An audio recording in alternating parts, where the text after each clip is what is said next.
God desires to heal us, to set us free, and that's what we want.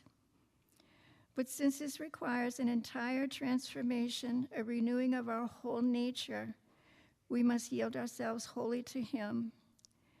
And the next statement we're all very familiar with. The warfare against self is the greatest battle that was ever fought. The yielding of self, the surrendering of the will, surrendering all to the will of God requires a struggle, but the soul must submit to God before it can be renewed in holiness. That's Steps to Christ, page 43. When I talk to God in the morning about consecrating myself to him anew every day, I might say something like this. These are some of the things that I pray when I want to consecrate myself to God in the morning, when I want to dedicate myself fully to him. I choose to surrender this day to you. It is yours. I purpose in my heart that self might be crucified, one choice at a time.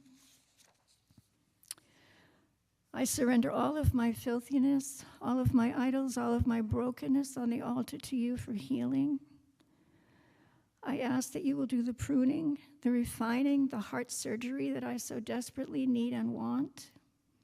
I choose to yield my will to your will, and I ask, help me to do your will and not my own. These are just a few of the things that I like to do when I'm consecrating myself to God in the morning. These are my heart's desires.